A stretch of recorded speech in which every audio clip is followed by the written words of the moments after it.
Ну, что можно сказать об этом? Ведь этот министр обороны или министр войны, он приехал в Европу уже недели 2 вперед, говорил о том, что мы это все сделаем.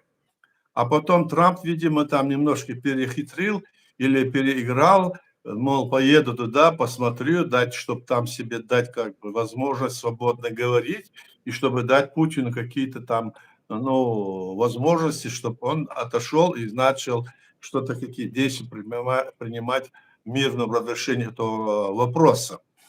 И когда он приехал, он, значит, видимо, это, как ты говоришь, план Б включил.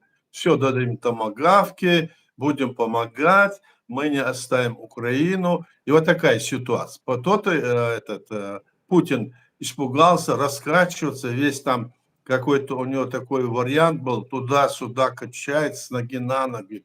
И говорит, мы вам покажем, и все такое. Как в детском саду. В общем, вот такая ситуация. И если томагавки дадут, то, конечно, ситуация изменится, это кардинально изменится. Потому что в руках у Украины будет оружие, которое на любой их удар может нанести им сокрушительный удар в любой точке России. Так что в этом плане это мы рассматриваем положительный вариант. Но в то же время я думаю, что если появятся у них эти томагавки, то Путин должен пересмотреть ситуацию.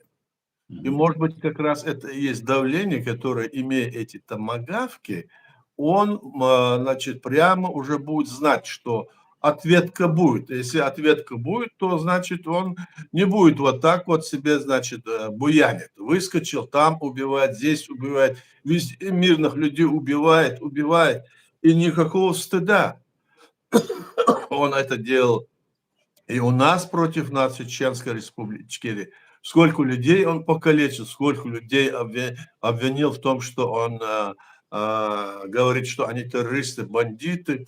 На самом деле эти ярлыки вешали на нас, и теперь вот захватишь нашу территорию, они делают все для того, чтобы теперь якобы территория Чеченской Республики является частью России.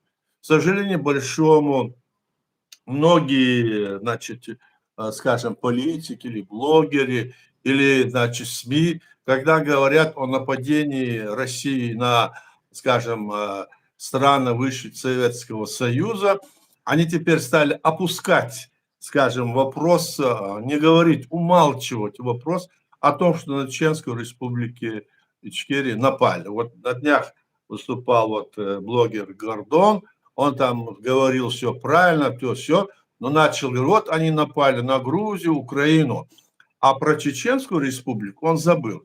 Это что такое? Это как раз наводит нас на мысль, что здесь какой-то вот, то ли это какая-то договоренность, или чеченская кровь, она, как говорится, водится.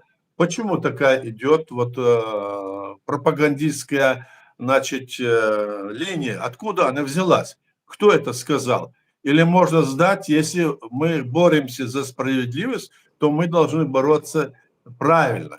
И в то же время я хочу сказать, что одновременно мы видим и наблюдаем, что и на территории Украины, вот сегодня или вчера это было, не знаю, там команда таких вот самозванцев во главе с Закаем, где-то они крутились во Львове и себя изображали представитель нашего народа.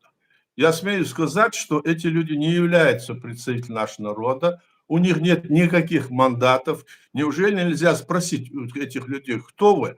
Обоснуйте, когда и как вы стали, значит, представителем Чеченской Республики Ичкерия.